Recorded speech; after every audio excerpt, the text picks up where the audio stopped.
Hello, this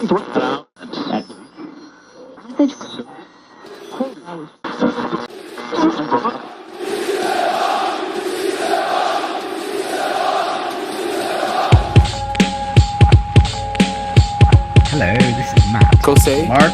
Guillaume. James. Mel. Zach. This is David. Terry here. This is PSG Talking. Le seul podcast sur le PSG en anglais. Welcome back to another episode of PSG Talking. I'm Tyrone Taylor, joined as always by my two brothers, James and John. Packed show this week as we get ready to talk about PSG's 5-1 win against Lille, our upcoming match against Rennes, and of course, the Champions League date with Real Madrid at the Park. Fellas, how we doing? John, checking with you first, man. What's up? Pretty good, man. Can't complain. It's getting kind of warm out here in North Carolina, so I'm like y'all boys, with the warm weather and whatnot. But we good, man. Glad to be back on here to talk about these matches coming up. So yeah, let's get it, man. It's getting warm. You heard him, James? He's starting to pack the sweaters away, bring the t-shirts out, playing a little footy outside. Yeah, I heard him. He outside. We back outside already. I can't believe it. Man, I'm excited to be here as well. Reporting live from the West Coast, man. Everything's good over here. Ready to get started. Love it. Yeah, jumping right in. 5-1 win against Lille this past weekend. Good win. John, I'll start with you. I would love to give my thoughts. I definitely want to get your guys' thoughts on the win this weekend and what we saw. What were your initial takeaways and positives, negatives? Yeah, I think it was a good win. Obviously, we scored 5 goals with like room to spare. They could have gotten some more. What I was most impressed by was the relentlessness in the attack. And if you think about like all the goals except for Mbappe's, they all came off of mistakes from Lille. Like literally the first goal was, the goalkeeper didn't parry it out all the way. The second on Kimpembe's goalkeeper didn't get it out all the way. And then I forget when Danilo scored, right? Like he shot the ball and it deflected off somebody. When Messi scored, they were trying to clear the ball. They didn't clear it well. But although there were mistakes from Lille, it was because of our relentlessness and just continuing to just keep pushing and working for every goal. So I like that aspect of it. But I will remind everybody, this is not Christopher Galtier's Lille, right? This is not that Lille from last season. They don't have that same defensive pedigree that they, with Galtier, where he got him sitting in the block and counterattacking. This is not that same Lille team. So, from that perspective, I would say don't get your hopes too much back up, given the big match against Madrid that's coming up. But it's positive, and I think no matter the situation, maybe last podcast people might have said that we sounded down and whatever, but we'll get to that later. But given all those circumstances, the coach circumstance, the situation with the ultras and everything going on, we still support this club, and I still support this club. And going into a big match like Madrid, I do want to see them play well, and to give us a little bit of that feeling. It was like, all right, they can score a couple of goals and only give up 1 goal, and they can play well, play with some rhythm. But this is a unicorn match in a sense. It's like we haven't seen this that much. This, like, is it even real? So it's kind of hard to compartmentalize it in that way.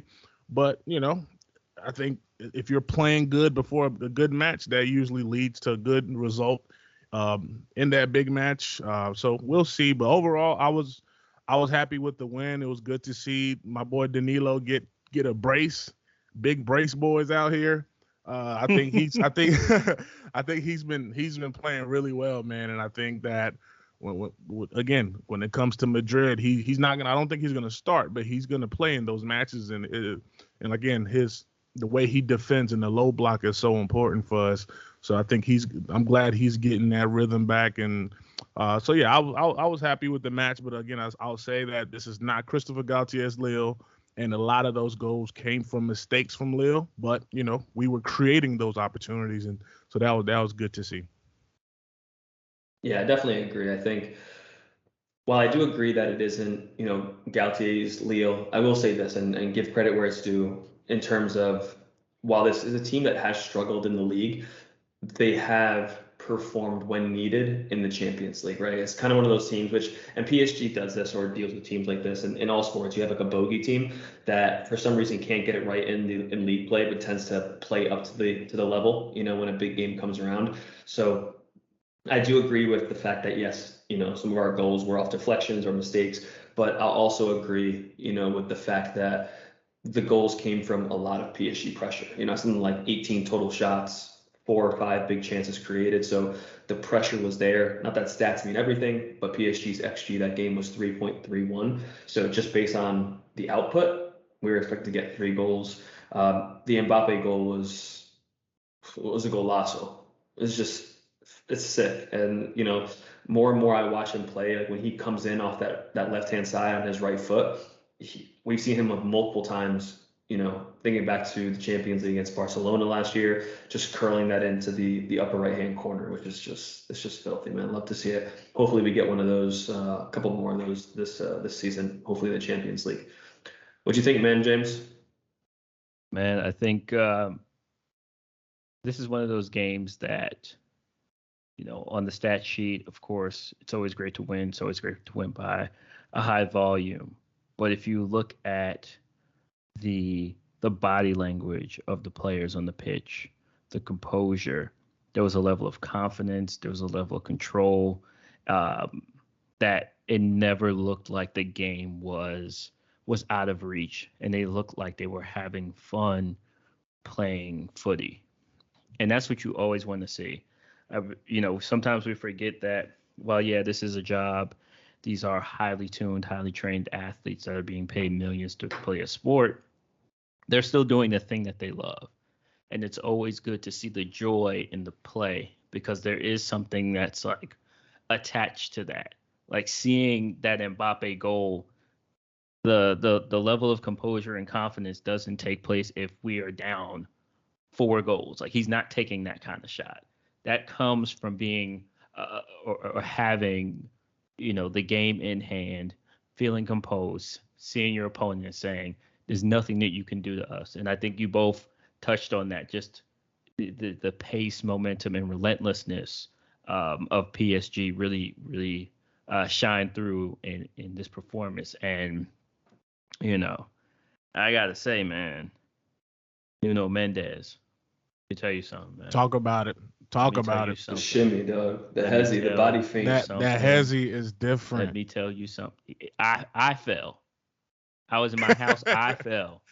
That is just, again, that goes back to the joy in your profession, and when you are in top form, that level of confidence that this gives you that opportunity to make those things happen like that. And just seeing Danilo, he's running through people like, excuse me, let me pick this up, score real quick, get out of my way. To almost to the point where I think on the second goal, he was like cheering by himself for a while, because like nobody could believe that the goal went in, right? Because he just has that confidence in himself. And I hope that kind of game translates beyond just today. And obviously the opponents that we're going to face coming soon, completely different atmosphere, completely different stratosphere of talent. But that level of confidence, that level of self-belief, I hope that travels. Obviously, it's always good seeing Di Maria. It's great that, seeing him play, because he's going to give us that extra layer of defense, even though Ben Arfa did cook him, to be honest. But that's okay. He's not a defensive player. And Ben Arfa cooks a lot of people. He does. But again, just seeing the team kind of come together, that confidence just exudes off of everyone. I don't know how many shots on target Messi had. He could have had a hat trick the way he was shooting, But you can tell and sense the confidence on the ball when these players are in top form and feeling good and feeling like they want to play with each other. I mean, even Draxler had a little move out there. Like, it was crazy. But I want to see that translate as we move deeper into the regular season as well as in the Champions League. I just want you to know that I mentally visualize your knee buckling as you watch the game, as you walk by the TV when Nuno hit the hezzy. It hurt me. It hurt me. He stretched them. No, he killed him. He killed him, and he keeps doing it. I know, does that's his it. move. Yeah, that's his go-to move. So, listen, if he cooks Mendy, or who's the other fullback on Carvajal. Yeah, Carvajal. Marcelo's not playing. If he cooks Carvajal or Mendy with one of them hezdies, he might. I'm gonna lose it. I don't think Mendy's gonna play, but we'll talk about that. Or he might cook Carvajal. He's a doubt, but no, I agree. I think the game wasn't perfect. I still think there's a lot of work to be done, but I saw things that don't make me ecstatic, but make me feel more confident, going into the game on Wednesday or Tuesday of next week. And I'll feel even better if we can put a similar performance together tomorrow, Sure. against Rennes. And I think one thing that was important was Danilo, someone who I'm not his biggest fan, but I do, I know John loves him, but I do understand the benefit that he possesses to the team, right? And I think someone like that, a lot of fans don't like him for whatever reason, or just think that there's an upgrade to him. He's here. He's not going anywhere. And I think Poch, clearly relies on him. So for him to get those 2 goals, for him to start these matches and build that confidence, I think is going to be key. Because I do think that from a defensive aspect, he definitely is a positive and not a negative. So happy to see him, get 2 goals. Happy to see him build a little bit of confidence going into next week. But more importantly, I think even though he didn't have a hat trick or anything, I thought Messi played relatively well. Yes, he did. And I feel like it was after I had said my piece, not about him, but just about his fit in the team and what we had seen up until that point. I guess the message had reverberated across the pond and into France, which was great to see. So I think, him and Mbappe continue to build that chemistry. Really wish Neymar was here to build off that as well, but we'll take what we get, right? And I think, at best, this was a confidence builder. Overall, it was a good match, whether luck was involved or not, or a couple of lucky bounces. That's always going to happen in football. So we'll take it. I think, we do play tomorrow. We play against Rennes. The time of that game is, I'll tell you guys right now. I don't know. So it's going to be at 1500. So I believe that's 3 o'clock, right? I want to say that's 3 o'clock our Eastern, time. Yeah, Eastern. Foot Mob only blesses me with military time, so trying to get used to that. Shouts to Foot Mob. Yeah, shouts to Foot Mob, man. Definitely the one-stop shop for all your football stats and information and data. Yes, sir. So, but tomorrow, big game. It's looking like Neymar most likely won't play. They're saying that they are, he's really been working hard. He's been training very, very aggressively. Probably won't get into tomorrow's match, but he should be a go for the bench against Real Madrid. Don't expect Neymar to start, but, we should get a couple minutes of him off the bench. Looks like Paredes will miss the game tomorrow, and Herrera will miss the game tomorrow. And then let me just do a quick little. Sergio Ramos should probably miss the game tomorrow, I think. Oh, he definitely. Chill out. Chill out. He's gonna miss the game. No, I heard. Bird told me that. It's forgot. crazy. Yeah, I almost forgot, but that should have just been an automatic. I should have just listed that. But let's see. Anyone else? So Paredes has an abductor injury, most likely out versus Rennes, and he's a doubt right now for Real Madrid. Neymar rejoined the team this week. He's been doing individual and group work. Won't play tomorrow, but should be a go at least in some capacity against Real Madrid, which is great to see. Probably get a very, very rusty Neymar, so don't know how much we want to, depend on him. But either way, it's good to see the Brazilian king back on the pitch. But what are you guys looking for in regards to just this game? What are you looking to see? Are there any players that you're looking to see kind of continue the trajectory, or maybe any players that have maybe recently come back from injury that you're looking to see, knowing that some of the usuals are going to be out? Or were you expecting to see Neymar? play in this game and at least get a couple minutes? Is that something that you're still holding out kind of hope for? James, we'll start with you. Yeah, I definitely didn't think I'd see Neymar in tomorrow's game. I think it's definitely great that he's in the training facility practicing with the team. It's always a great sign. Obviously, nothing compares to real time in-game minutes, but it'll be great to see him, hopefully, during the Champions League match coming off the bench. I think just his presence alone allows for teams to change their game plan. You have to game plan for Neymar. What kind of Neymar you'll get is virtually up to him, but you do have to game plan for him. So I think depending on how that Madrid match goes, I think we may need that halftime boost in a Neymar. So we'll see what happens there. But I think in terms of the match tomorrow, man, I really want to see Xavi get some minutes, man.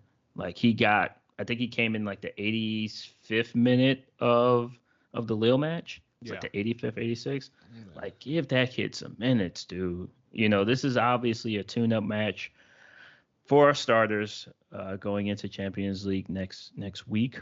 But I think is Paredes going to be playing? No, I don't think Paredes is going to be playing tomorrow. He's out, so that's going to be really interesting in terms of what we try to do with that midfield. But I would like to see Xavi jump in there. I think he's ready, man. This is the year where you have to kind of test your youngsters and figure out where they are and not put them in situations where they are shooting PKs or in an elimination match or coming in at the 89th minute of a match that you've already wrapped up in halftime. Right. If you're going to have this person on the team and he's going to be a part of the first team, then make him a part of the first team. I do think that Messi's finding his form, which is a good sign, and I'd love to see Xavi kind of paired in that midfield with maybe Verratti or some kind of mixture. Maybe Danilo having that big body compared to, the smaller frame of Xavi, a little bit more mobile of a player, a little bit more agile. Just kind of mix it up. I think you take risks during this time period. You already know what you're going to get when it comes to that Madrid match. You know what the lineup is going to be for the most part. I do think it's an opportunity for Di Maria to get a few more minutes, get him kind of tuned up a little bit better. I'm expecting some goals from him as well. So it'll be interesting to see, but I would like to see the youngsters kind of get some quality minutes in, instead of subbing them in at the 89th minute. How about you start the game with them? And if they're not really performing, then sub them off, but this shouldn't be a match that's out of our control, especially given the performance that we saw the other day. It seems like the team is finding its form, which is great because this is February. This is like really the time of year where you need to be figuring out what kind of team you want to be going deep into tournaments. So that's my hope for this upcoming match. Yeah, I mean, and I agree with that in terms of,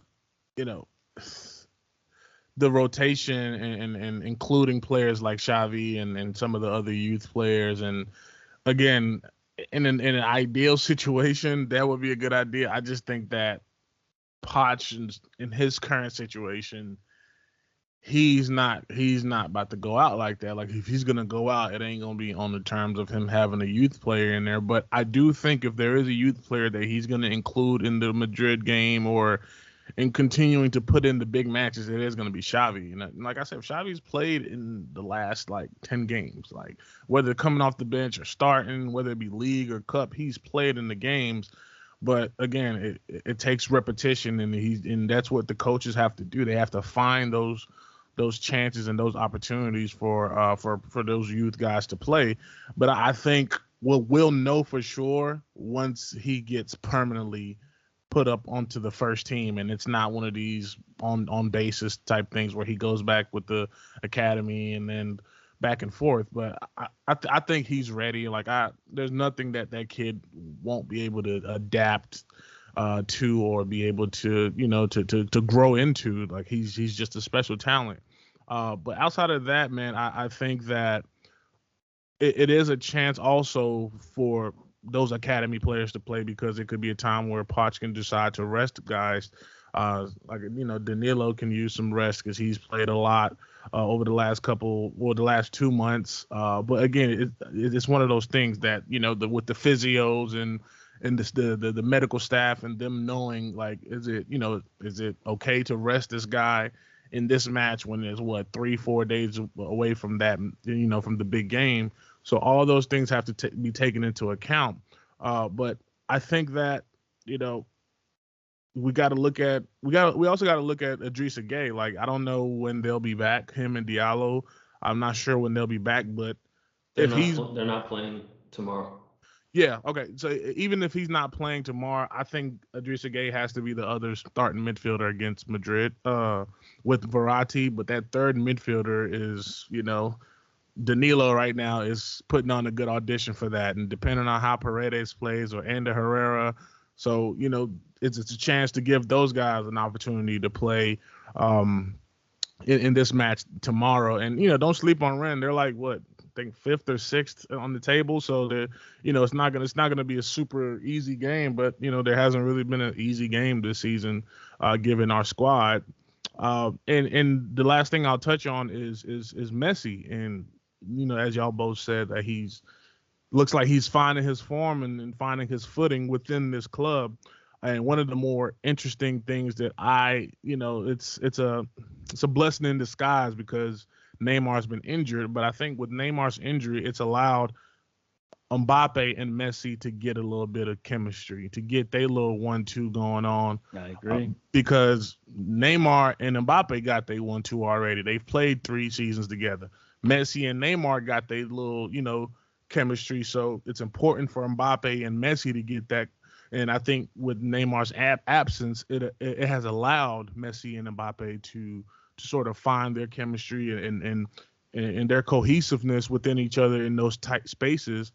And, when they returns, we can try to, Pochettino, I should say, is probably going to try to bring that all together. But so we'll see how that works. But in terms of Neymar playing, I don't think he should be on the team tomorrow. I honestly don't think he should play the Madrid game. The first He's already leg, confirmed for not playing tomorrow, by the way. Okay, yeah, he definitely shouldn't play that. This is from PSG Hub. Neymar won't be available versus Rennes. He continues his progress and his work with the squad, and adapted athletical compliments, say the club. So the club has been saying that he's been working really hard, like killing himself to make it for the Madrid game. Like, he is the one who is like telling people that he's playing against Madrid. Neymar.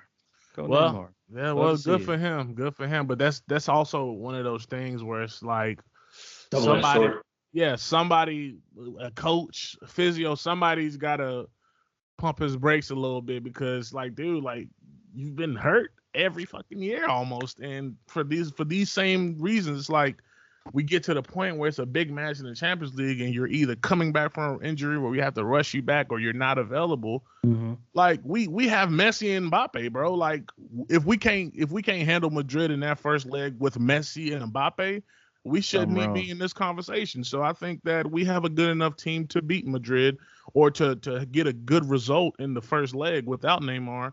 And that way you get a few games, because there's a long little period between the first and second leg of the round of 16, and you rest him and you let him really get some good game time, and don't rush him in when Modric and Kroos and them boys they ready. Like, they've been doing this for months, and you just coming back like, nah, that's not a good idea. But we'll see how that happens. But me personally, I think that even him being on the bench is just like, you kind of pushing it. But we'll see how it goes. But I think that, tomorrow's game is going to be a tune-up for guys who are auditioning for that third midfield spot. The Di Marias and the Draxlers and players like that. So we'll see how that goes. Yeah, it is a double-edged sword. And I think in a perfect world, right, I think it's already confirmed. We're not going to see Neymar tomorrow, so don't expect it. I do agree that it's going to be a tune-up. Going back to something you said, John, about like players that are going to be available versus players that aren't. A couple things to keep in mind here. I've read that Gay already is confirmed as not playing. I'm assuming Diallo would be the same, just coming back from the African Cup of Nations. They've been playing a lot, so a much needed rest is probably warranted, especially before a big UCL match. I could see Gana Gay getting into that starting midfield. I do believe Diallo will be there too, and I think it's going to be Verratti, right? Because if my mind is, or if I'm thinking about this correctly, Ander Herrera's hurt. I don't know when he's coming back. I don't expect to see him tomorrow. Paredes has a hamstring injury that was confirmed this week, so he's out for tomorrow, already confirmed. So I doubt he plays. So yeah, you're probably looking at Verratti, who somehow, let me not even knock on wood, I'm saying somehow isn't injured, but we have a game tomorrow. Honestly, Verratti shouldn't even play tomorrow, honestly. He should not. No. I think he needs to play at least a little bit. The right thing to do is to play a couple minutes just to, continue to build that chemistry with Messi. But if we just know Verratti, like he shouldn't even suit up. Didn't he get hurt in training last year, like before Dortmund, or not Dortmund, but before Barcelona, or maybe it was the Dortmund game? I don't remember, but yeah, he got hurt in training one year. So, but yeah, Xavi to get some minutes. Draxler's back. He'll probably get some minutes in the midfield. Depending on where they position Messi in that game, if he's going to kind of play in the hole, should be interesting. I know Michoud has COVID, so we're not going to see him. So we're always complaining about having so many people, available to us in the midfield. It's been too congested, and now it feels like we don't have a lot. I know Genie, I believe, was reported as being back in training this week. So interested to see if he's going to get some minutes. I think he missed the last 3 games. I believe. So that'll be interesting to see if he's available, and if he is, I'm thinking about now. It could be a Verratti, Genie, and either Gay or Danilo kind of midfield pairing, or it could go super defensive. I'd be interested to see if Poch goes with a super defensive midfield at home like that. When you probably want to press the attack a little bit. But in regards to Neymar again, I think the ideal situation is he doesn't start. PSG are able to get an early lead and even get control of the game, whether that's a 2-0, 3-1, or even 1-0, and you just feel like you have control of the game. And then maybe at the end we can give him 15, 20 minutes at the end, or give Poch the freedom to say, you know what, the deed is done. The job is taken care of. Just get your rest. You'll play in the upcoming 2 matches that we had before. That'll be your tune-up, and then you'll play in the second leg. I'm definitely of the mindset of don't push it. Maybe, if you're tied or losing, do you break the glass and, bring him on? Like if PSG go into halftime at down 2-0 at the Park, do you think Poch brings him on at halftime? He probably will, because it's pressure. It's pressure time, right? Like, of course he will.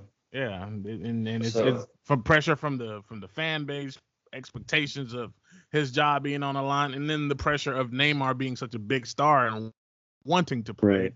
So he's gonna fold, or not even. I wouldn't even say fold, but he probably would bring him in that situation. Yeah. I think it'll be interesting though, because and y'all correct me if I'm wrong here. I think the thing that was very interesting about the Lille match is this is one of the first times I've seen Messi playing as a 9, because I was wondering, like, how the hell is he getting to the ball like this? Yeah. But he's always been playing off the wing, and we've been obviously complaining about this a lot, like, why is he on the wing? But the minute that he's in that 9 and he can get in that box, he was going crazy. So, John, to your point of when these 3 superstars get back together, what is that going to look like? And I guess kudos to Poch for finally playing Messi as a 9. Like, see how that works. No kudos. Like, why did it take this long to do this? Like, we're not even. And we always joke around about giving managers shit and players shit, and like, listen, we're not professional footballers, right? And we'll never claim to be. It's one thing to look at a game afterwards or from a bird's eye view on the television and critique it, but I just feel like all season, right? Like we're now in the middle of February, and it's like you've continuously played Messi on the right, which made no sense. He doesn't have that pace anymore. And it was clear as day, like when Messi gets the ball in open space, like people are closing him down quick, bro. He's not getting nowhere anymore, right? So like I think it was they actually may have tried this before, but Messi just like was still, getting used to it. And he's still not perfect. But Mbappe said it best. I think there was a quote from him after the game saying, Messi is best in the middle, where he can touch the ball a lot and get into the game, at multiple, facets of the game and kind of really influence the game. And Mbappe was like, me personally, I can play anywhere, and I will always rather play around Messi than Messi play around me. And he was like, and for example, me personally, I play really well on the left, so it works, right? And he plays well on the right too. So when Neymar comes back, they can play on the wing with Messi as the focal point. I think what's going to be more confusing, or a little bit more difficult, is Ney likes to drift inside, kind of like Di Maria does. So Ney likes to drift in, come in on his right, and dribble towards like the penalty spot almost, and potentially get Messi's way. So they'll have to figure that out. But one thing you see with this PSG team a lot, whether it's Di Maria, whether it's Mbappe, Messi, Neymar, very often, and I saw it a lot this past weekend, was them switching positions. Like you seeing Mbappe in the middle for a little bit, then you seeing Messi in the middle for a little bit, then you seeing Di Maria on the right, you seeing Di Maria on the left, and Mbappe on the right. So they're seeing things and attacking it differently, where Mbappe will be like, yo, switch with me real quick. Let's try something different. So there is that fluidity there, and Poch is giving them that freedom to do that, because some teams, managers are a little bit more stringent, where they want you to stick to a specific shape. Obviously, you probably can't do that with this team, right? So good stuff. I think we're all on the same page. We're probably going to do a pod before the Madrid game, but just, providing a couple of brief updates that I read about today. You guys may have seen, it looks like Benzema and Mindy, both things are looking pretty shaky for them, actually. So one of the reporters that reports on them pretty frequently says the Mendy thing looks bad and the Benzema thing looks even worse. For Villarreal, they're looking like a heavy doubt, and looking like a doubt still even for PSG. And if if Benzema does play against PSG, he definitely won't be 100%. And tough decisions ahead for Carlo Ancelotti. So this weekend will be big to see if they play. It's trending towards a no.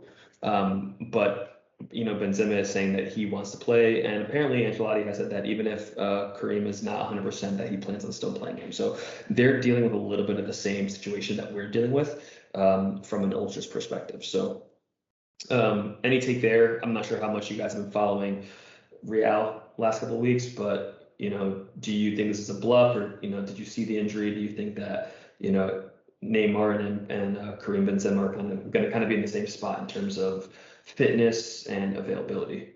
John? Yeah, I think just real quick, I think that it's not the same situation in terms of Neymar, because if Mendy was to suit up in this match on Tuesday, I think just in terms of gameplay and familiarity with being on the pitch lately, like he would be more ready than Neymar would, because he's played recently. But just given the severity of the injury, I'm not sure. I don't know what happened to Mendy.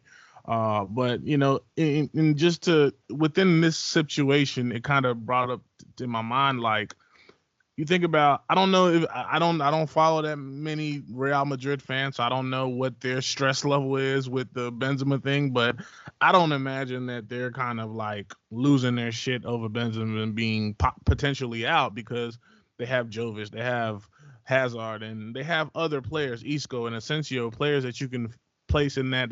Obviously Benzema is irreplaceable, and there's no one like him. But it's one of those things, they have that mentality, next player up. With us, we're trying to rush Neymar, at least in most fans' mind, like we're hoping Neymar is ready a little bit to even play in this match, because we don't have a chance otherwise. And I think that is the difference between the mentalities of the clubs in terms of just the pedigree. Is like, next man up, bro. Like, if he's not ready, he's not ready. I don't think we're gonna see a different Real Madrid without Benzema, because Benzema is a world-class player. But I don't think the sense of urgency in the fight and the character and the spirit and their style of play, that's not going to waver. And, Don Carlo is going to have them playing, or going to try to play the same type of ball that they've been playing thus far. So from that perspective, I don't think that we're gonna see too much difference from Real Madrid. Even with Mendy being out, Marcelo is still capable. Obviously not as agile and he can't get up and down like Mendy, but He's cooked food, bro.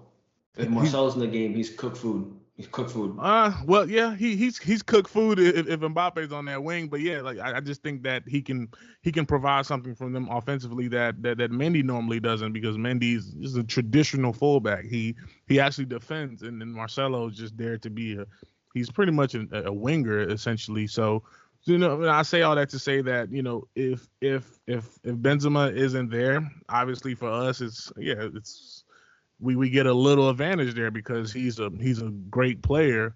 But I don't think if Benzema doesn't play, we shouldn't be chomping at the bits and thinking that we have any bigger chance than we did before. And just to before James goes, and probably gonna say the same thing. So it looks like I remember the Benzema injury was like a hamstring. It looks like he was getting better, and then he re-injured it in training within the last 2 weeks. And then for Mendy, very similar. It looks like it was a muscle injury, some kind of contusion. And this happened at the end of January. So he's leading up to the PSG game. Looked like he would also have missed about somewhere between three and 4 or 5 games as well. So yeah, listen, it's and from my point of view, it's going to be an opportunity. I think no matter who plays, you're at home. PSG need a convincing win to take to the Bernabeu, right? And also let's not forget that there is no away goal rule either. So if excuse me, if Real Madrid do pull up like a draw or something, it's no benefit to them, right? Like if it's still a completely even showing, or there's no 2-1, but Madrid got an away goal. No, that's not a thing anymore. So PSG win 2-1. It's a 2-1 win straight up, right? And we'll take it. So ideally a goal by a 2-goal margin, or a win by a 2-goal margin would be perfect. But James, what are you thinking, man? Benzema's not there. You going for the jugular, or you think it doesn't matter that without them they're still a heavy threat when you look at the likes of Isco, Asensio, Vinicius. Keep going. The list goes. Yeah, the list goes on. The list goes on. Hey, man, listen. In the Champions League, you don't give a damn who scores, so long as you score. And it is the next man up mentality. We have to play as though goddamn Cristiano Ronaldo is still playing for Real Madrid. It's that serious for us. And I've said this countless times. We are playing the opponent and we are playing ourselves at the same time. It's just how this club is. We cannot afford to take our foot off the gas for any reason. Nothing about this club this season has shown me we got this in the bag. Don't worry. This is an advantage for us. Who knows what can happen in a few days? We might end up, playing Mbappé, God forbid, knock on wood, and he gets injured in the Nantes game. So, in the rain game. So let's not, wave the banners too soon. I think it's always going to be the next man up. I think Real Madrid has that mentality already. I think they were playing Isco as a 9. They were playing Isco as a 9 in their last match with Asensio and Rodrigo on the wings. They can reformat themselves real quick. So let's not get ahead of ourselves. And these are some players that have been playing with each other for quite some time. Asensio obviously has a lot to prove, as well as Isco, I should say. I'm not sure if Vinicius is injured or he'll play or whatever, but they have a lot of weapons, man. So, and they have a really great coach. So they cannot be taken for granted whatsoever. But I'm going to put some respect on our name too and say, neither can we. All right, there we go. I'm sure the fans will be happy to hear that. We need to be respected as well, especially because we'll be home. And yeah, I'm excited for this match. I was excited before the injury report. I never get excited to hear anybody that's going to be out, because I want us to play the best of the best at their full strength, because I want us to be at our full strength too. We don't shy away from a gunfight. But it doesn't change anything for me. I just hope to see a really good match. Even if we go down, I want us to play at a high level, and have a very beautiful style of play. That's what I look for more than anything else. Yeah, listen, I expect a good performance. When you think of the likes of Messi, this is the time that he was brought in for. Neymar's coming back whether he plays or not. You look at Mbappe, I think, he's going to want to perform. I think whether he, however we feel about the situation with Real Madrid and his contract, I think he is a competitor. I think he does care about PSG. And I think at the end of the day, he always just wants to perform on the biggest stage.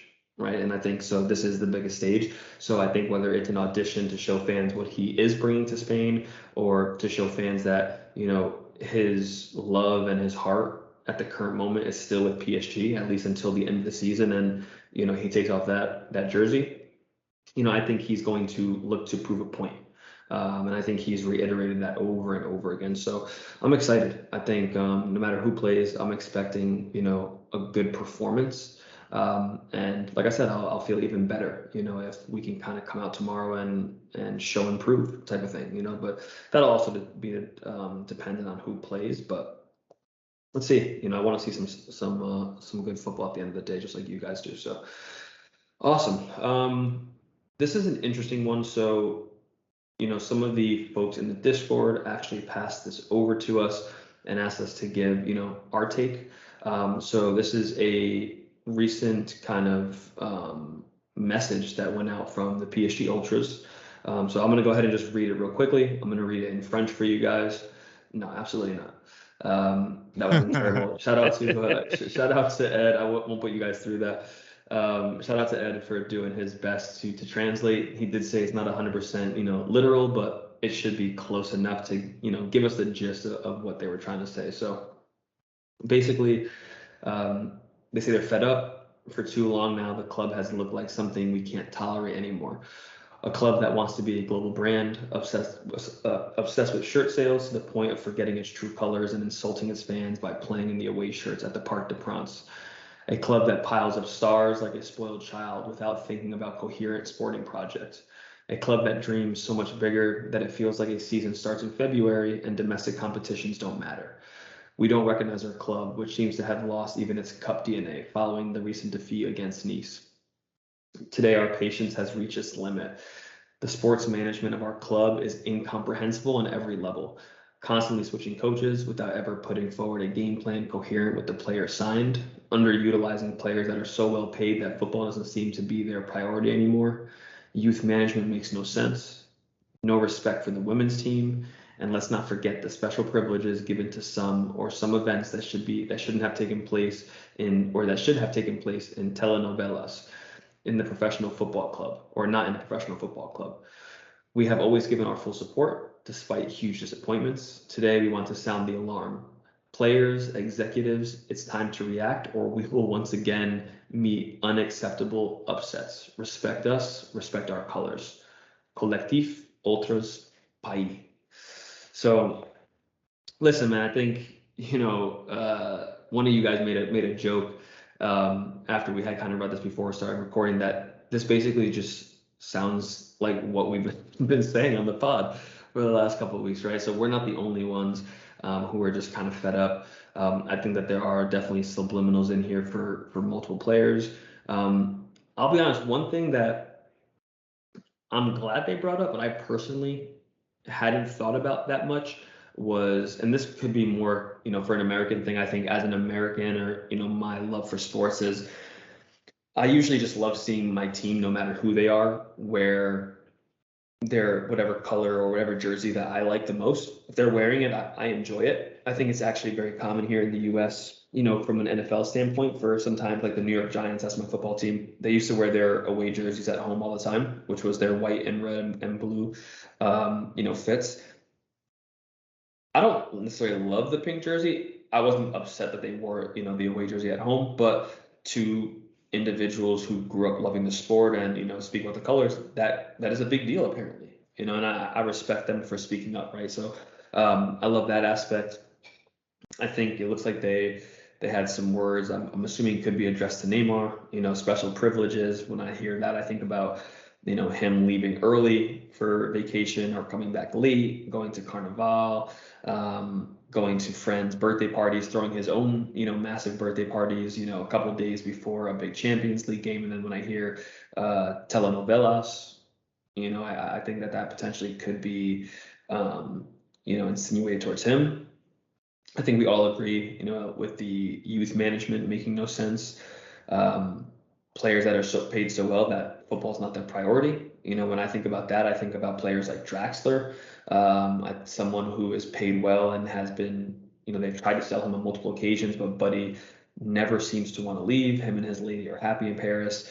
And, he is, I remember one day he had all the players post like a skincare or a hair gel brand that he was putting together, that he had everyone, post in the locker room. You have Kimpembe, who's, even though he plays, I wouldn't call him underutilized, promoting his own clothing brand, and other things, right? You just think about all the players that just kind of don't care about football anymore because they just get paid and they just want to live in Paris. So it's not the first time that we've seen the Ultras kind of, speak up, especially before a big match. So this seems like a lot of it, is directed, but this is just like let's light the fire, before this warm-up game to get the players excited. I'd be interested to see if something like this circulates in the locker room. When you think about players that grew up in Paris, and went through the academy, Presnel, and then someone that grew up in the area, like Kylian, and people that have been there for years, if they take what the Ultras say seriously, because PSG's Ultras are, one of the, I wouldn't say few, but one of the more hardcore fan bases when you think about Ultras, in amongst the big clubs nowadays, right? Who travel very well. I don't know if I've seen us play against a team that their fans travel as well as ours do. And I remember specifically when we went to Manchester and we played Man United and we were winning, the commentator even made a comment and was like, "Yo, do you hear the PSG fans? Those dudes travel and they take this shit seriously." So, James, I'll start with you, man. What was just your overall takeaway? What did you resonate with most, from what they said? And no podium this week, man. They brought the podium. They brought the podium. I don't have Straight up. No rant. No rant from me this week. They said it.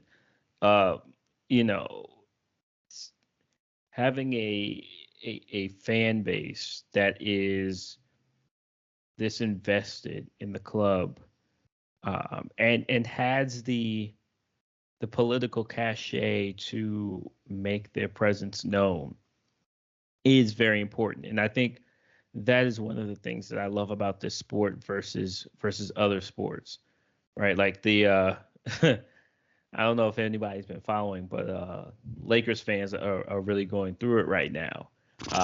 Team is in shambles, right? And the fans are making their opinions known, but it doesn't have the same culture around it like you find in football, right? There's a culture around the fans, like there's a culture around the club and the players. And I appreciate these Ultras for making their voice known, because they're usually ever wrong. And every time we hear from them, it is in dramatic fashion and for a very specific reason. I remember when we crashed out of the Champions League after losing to Manchester United, right? Because of Kimpembe handball issue. And Kimpembe actually made a video saying, "I'm going to be better." It was very dramatic, black and white, all of that. But it was addressed to the Ultras. You will never see, James Harden or Russell Westbrook making a video to the fans, like apologizing, saying, "I will be better." It's just not the same culture. And so I think, tied to answer your question, I think it obviously will get back to the players, right? Now, what that translates into, what that actually does, is a totally different story. I remember when all the Mbappé fiasco was going on, and then he would come to the park and they would boo him, and he would say, "Well, at least they care." Right? Whether they're booing or whatever, it shows that they care. Exactly. And so these players are aware of the impact that their actions on and off the pitch have with not just the regular fans, but the culture and the heart of the club. Like, the ultras are the heart of this club, for better or worse. And none of the things that they've said are incorrect. I think we all need to do a better job of covering and respecting the women's team. Like, they're killing, they're killing straight up. I think there's a lot of money around the sport that allows for superstars to do a lot of things outside of it, for better or for worse. But I think a club like PSG does cater to its superstars, and that's been a double-edged sword for us at times. And we're definitely seeing the chickens coming home to roost, when it's very hard to build a collective unity of a club when there's so many individual personalities to tend to. And that's something that we've talked, ad nauseum about, and we'll have to address that another time. But nothing that they said was out of bounds or out of the ordinary. And I think in terms of the kit, wearing a home kit or wearing an away kit at home or whatever, I'm not going to take up that fight. I like the shirts. I think they look cool. I think the club sometimes has a very Western influence, which would cause them to forget the importance of wearing the proper kit at the proper venue, So that's on the club. Like, they're going to advertise what they want to. It's their shop. Am I wrong, or I feel like, first of all, the new kit they dropped today is fire. The white one is clean. I'll definitely be getting it, and definitely the shorts as well. I need a pair of those Jordan shorts. But for as long as I can remember, not just PSG, but all teams drop 4 kits a year, right? You have your home and away. You have your kind of your third kit, and then you usually get another kit around this time, like a sponsored kit. Yeah. Yeah, right. So it's I just wanted to make sure to see if we always we can't do nothing right though in everybody's eyes. So. Oh no, they can listen. They can wear that kit. I mean, that should, like I said, it doesn't bother me. But I respect it though, right? I respect like what the blue and red, and there was a big uproar as well when the PSG Jordan collab came out this year, with the way the jersey looked, with the collar being red and us taking away the red stripe down the middle. Like, apparently that is something that is very symbolic with PSG. The Hector, is that how you say it? The Hector stripe down the middle. Yeah. And a lot of the ultras and PSG fans were like pretty pissed that stripe wasn't there. And whether you like it or not, like they did that one where it was like a squiggle, like fuzzy on the side, kinda. It looked like someone took like a crayon and just like went like that on the side or down the middle. Whether you liked it or not, like that Hector stripe was still there. So first you take the stripe away, and now you're wearing a pink and white kit at the park. I can understand how that could upset some people. But John, what do you think, man? Any specific takeaways, or are you kind of just on the same page with us? Like, you respect it, but nothing that they're talking about is really weighing too heavy on you personally. Yeah, I think y'all hit it on the head pretty much. I mean, the only thing I would add to that is, and we had this discussion way back. I forget. I think it was the season when we had the all-white Jordan, the first all-white Jordan, and people felt like that kid is fire. That kid is extremely fire. Tough. But people thought that it was bad luck because we lost against Manchester United in that kit. And even then, I was like, it don't matter what we wear, bro. If the team is trash, the team is trash. It don't matter what you wear. So that's my take on that. But from the Ultras perspective, obviously there's a deeper meaning there. And, they're right. PSG is more focused on building the brand, opposed to what they should be doing on the pitch. And like you said at the beginning, James, like this, bro, like this is what we've been saying. So if y'all thought we was sounding all sad in the last few podcasts, like, we're not the only people who's saying the same thing. Like, the Ultras are, like you said, they're the heart and soul of PSG. When you think about when QSI came in, the Ultras are the only real thing that or entity that is of the original, of the original PSG. So their words hold weight, in that sense, and there's nothing that they said that was untrue. Like, literally, like the thing that stands out to me is we do not recognize our club. Like we do not recognize, and when we say that, we're not talking about Pochettino's lack of identity on the pitch. We're talking about a team that has these ambitions to do these great things, but yeah, this, you're getting lost in the sauce is what the ultras are saying. Like y'all are going way far left. Like we was cool with this project, but now y'all are like y'all going so far as we're like consistently losing cup matches now. What is this stuff about? Like this is not the PSG we knew or we know is essentially what they're saying. So I agree with everything they said, like literally to the T. And it's what we've been saying this whole time. It's like there has to be a priority on the pitch. Like PSG can teach a lesson. They can have a curriculum in colleges across the world on how to build a brand with the PSG Jordan collaborations, all those things. But you're a soccer club, you're a football club, and what's most important is what happens on the pitch. And what happens on the pitch clearly has not been prioritized, other than just bringing in these new sexy toys and by way of Messi and Neymar.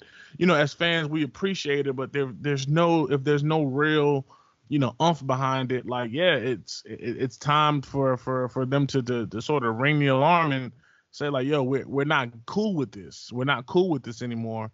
So I feel it, man. Like whatever they say pretty much is they're pretty much speaking on our behalf, right? PSG don't follow PSG Twitter and all that stuff, but they hear what the ultras got to say. So in that regard, their words hold weight, and no lie was told. And if I can point out one issue with this, is the timing of it, because this is the issue I've had with French journalism from as long as I've been covering and watching PSG. There's always something big that comes out in the media before a big match, and I think that distracts the players. And to answer your question, it does get to the locker room, like, because we've seen it in the past. Like the players feel the pressure of keep putting out a story or something happening. So I think the timing of it I didn't like, because it's before a really big match. But outside of that, like, it's either gonna kick them in the ass and push them to play well and keep in the back of their minds when they playing. Like, you already got a pissed off fan base, so don't go out there and lay it down, because it ain't gonna be sweet for you when you get back. So it's a double-edged sword in that way. It's like it's either gonna motivate them or it's just gonna put extra pressure on them, and so we'll see. But I completely agree with everything outside of the jersey thing. I think that's a more of a French culture thing in terms of the colors and maybe just football in general. But yeah, it don't make no difference for me. But I totally agree with everything that the ultras put out in that press release. Yeah, I don't, not much more to say. Hopefully it wakes them up. Hopefully it doesn't cause more drama than needed. Jumping back to tomorrow's match, it looks like I'm, courtesy of Paris No Limit on IG, looks like I might have been slightly misinformed about a couple of things. So yes, Herrera is hurt. It looks like Ramos is injured, but he did resume training this week. He won't be available tomorrow, but it looks like Paredes and Gini both are available. So it has a probable lineup tomorrow of Navas in goal. So it looks like Donnarumma potentially could be rested. Bernat, either Kimpembe or Kerr, paired with Marquinhos. Hakimi on the other side. Verratti, definitely playing it has Dina Mbembe or Paredes, and then either Draxler or Wijnaldum. So it looks like it expects maybe Danilo to get a rest. So maybe that is an indication that he will play against Real Madrid, since he has been playing pretty heavily. And then Di Maria, Mbappé, and Messi to start the game. So we should see. Should be interesting. We'll definitely, follow up with that after the game tomorrow. And then just a couple, as we wrap up here, just a couple quick, topics that we can touch on relatively quickly. One thing I read this week was that PSG now are kind of conflicted and hesitant to extend Di Maria's contract. It looks like Di Maria wants to stay at least one more year. They're unsure, and there's a possibility of them not extending and either Di Maria retiring or potentially going somewhere on a free. How do you guys feel when you think about, the possibility of Pochettino leaving, the talk about kind of restructuring the sporting project? Obviously, Di Maria has been, an integral part of who we are, our DNA since he got here. Tremendous player. One of my favorite signings when you think about just what he's brought to the team week in and week out.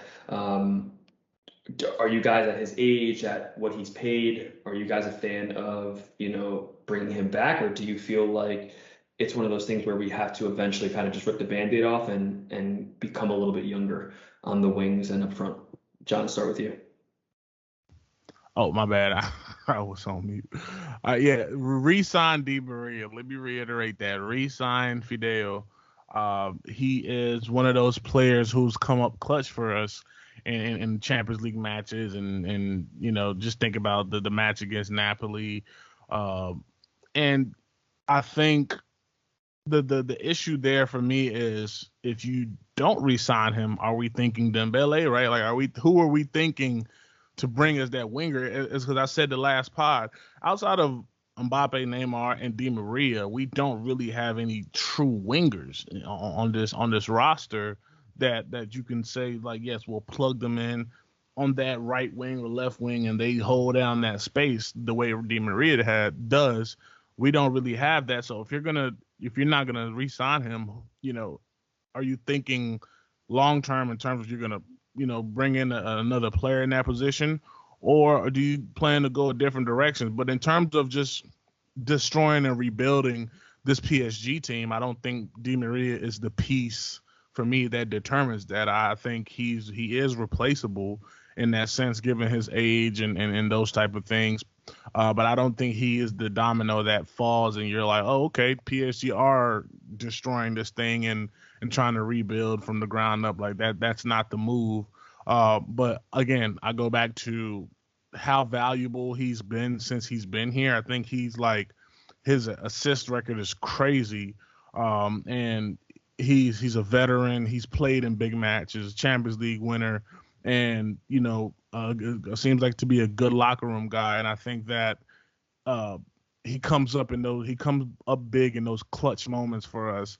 And I think if we can use him next year, like, yeah, that's a no brainer for me to keep him on the roster. But the only thing is, if you're thinking like you're gonna bring a Dembele in or another winger to occupy that space, then sure, go for it. But otherwise, no, Di Maria has to be re-signed, in my opinion. You think, James, man, you're bringing Flaquito back, El Fideo, the magician?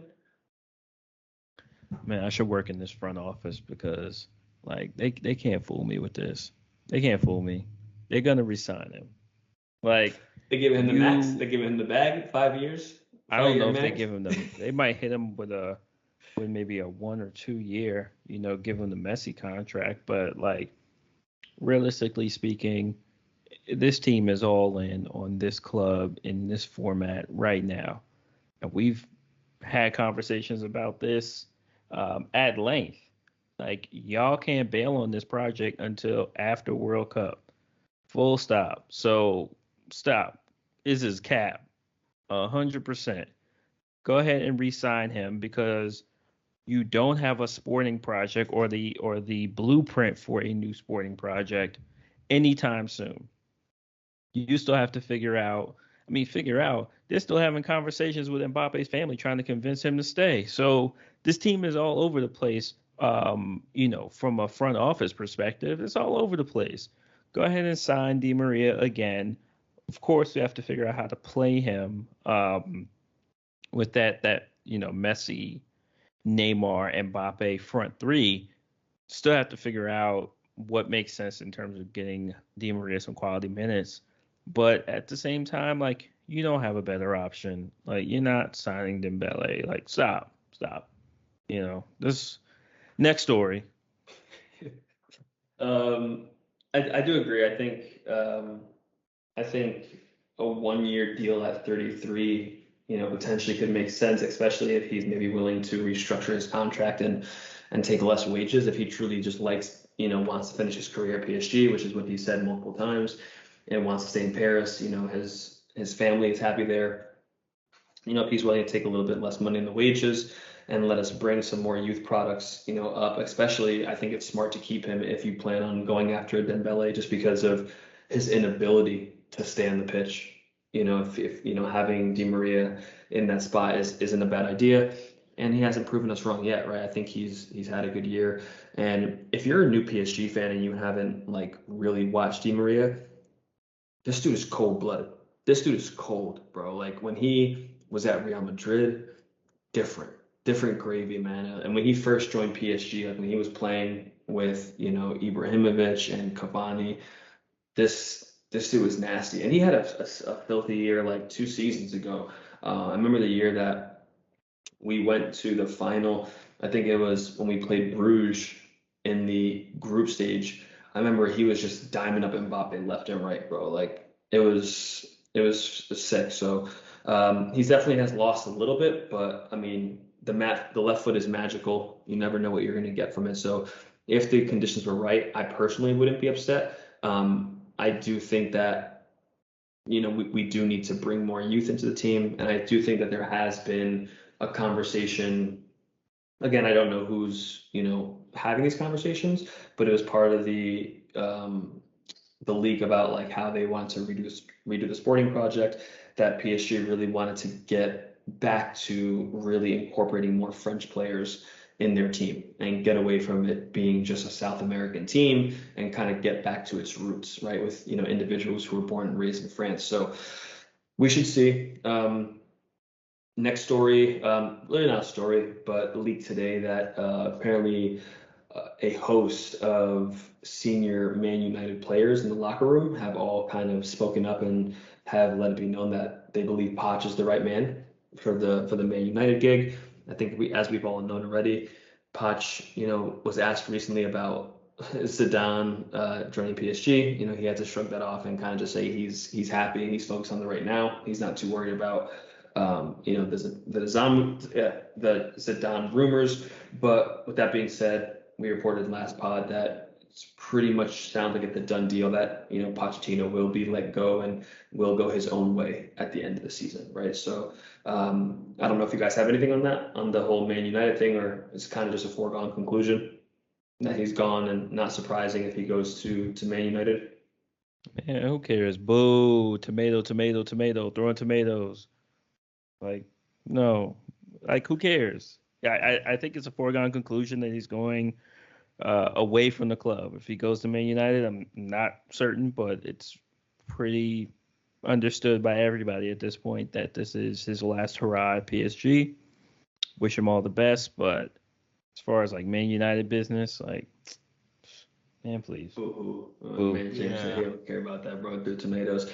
Yeah, it was from Telefoot, and they basically said also that several claims say he could even leave sooner if Paris is knocked out by Madrid. But whatever, bro. If we get knocked out by Madrid, you'll be ran out of town by the ultras anyway. And I'm not sure if you guys saw, real quick, the new renderings came up this week of PSG's new training center. Looks pretty nice. That's real news. That's real news right there. Yeah, let's go. Uh-huh. It looks real nice. So if you guys haven't seen it, make sure to check out PSG Hub on Twitter. They posted some renderings yesterday. Looks like they've already actually broken ground on the site. When it's UCL time, someone always has to chime in from the other team. I saw Marca, a journalist at Marca today, says that PSG's new training center is heavily influenced by Valdebebas, which is, I believe, Real Madrid's training center. Bro, get out of here, man. Your shit was built in like who knows when. Man, they got to finish building that stadium. Focus on that. They got to finish that. Yeah, that's pretty much it that I have. And then little kind of crumbs dropped this week on some kind of dealings between PSG and Paqueta from Lyon. Looks like the relationship between Leonardo and Paqueta is a special one. And Paqueta is very keen on joining PSG in the summer. He's high on Leonardo's list. No contact between the clubs, but mutual interest is a good starting point. And then also talks have already taken place for Erling Haaland, facilitated by Nasser and Leonardo's excellent relationship with Mino. Competition for Haaland this summer sets to be tough. So yeah, right. Like, come on, man. That man going to Madrid. We'll see. I think Like, I what are honestly we doing here? I don't know if it's going to Madrid. I honestly have heard, out of nowhere now, Barcelona out of nowhere has money. So Speak of the um, devil. they are apparently making a strong push for Holland to really try and reignite the La Liga as a whole and the whole Real Madrid Barcelona thing. Would you guys rather see Holland at Barcelona and Mbappe at Madrid, or both of them on the same team, just destroying Europe? Neither. Thank you. Well, I also saw that they were talking about RL9 might go to Real Madrid. Everybody's linked to Real Madrid. I'm linked to Real Madrid. Like, and when I was watching the Lille match, I don't know what the Bean Sports commentators, I don't know what they be on, but they be tripping all the time. But they was talking about Ronaldo coming to PSG. Like this PSG, I'm like, what? I've heard this. That. I heard that somewhere else. Somewhere have reported that PSG are interested in Ronaldo if Mbappe leaves. Like basically, they don't see a home for him anymore, or it's not working out at Man United. And if there's not going to be any Champions League football next season, then he wants out. Listen, no, bro, no. I want no parts of Ronaldo. Like, if they bring in Ronaldo, that just tells me that it's just like, it's again just a money grab, right? And it's more about shirt sales. The only way that I would be interested in Ronaldo or like be like, you know what, okay, is unlike the Poch situation with Messi, where Messi was brought in and Poch didn't really want him, is if Zidane comes in and Zidane has an idea and plan in his head that he says, I need Ronaldo here. If he says that and he's like, I have a plan for this, like it's going to work and it's his choice as the coach, then I'll be open to it. I don't necessarily want it, but I'll give him that freedom. But if it's like, if he comes here and then I hear a rumor about he didn't really want, this was like a Leonardo and Nasser, how can you pass up Ronaldo? Like, come on, man. Come on. You can just say no. Learn from your mistakes with Messi and just let it be. So, all right, guys. Thank you as always for joining us. Fellows, love having you guys here every week. This is a blast, man, to kind of just, always get a chance to bullshit and talk PSG. We will be back. Should be back relatively shortly, so early in the week, expect us back. We should have some other PSG contributors picking up the French connection. Our guy Guillaume should be hopefully joining the show, or some other contributors, and we'll try and give you guys a post Rennes pod as well as a pre UCL focus pod. So until next time, as always, stay safe.